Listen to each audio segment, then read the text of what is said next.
6 పాప కోసం ఆనాడు పాడిన అపరంజి బొమ్మ కోసం ఈనాడు పాడిన అభిమానమున్న వాణ్ణి అవమానపరచిన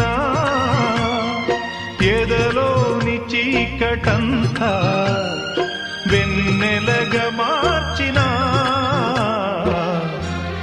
బ్రహ్మ ఒక్కడే, పరబ్రహ్మ ఒక్కడే.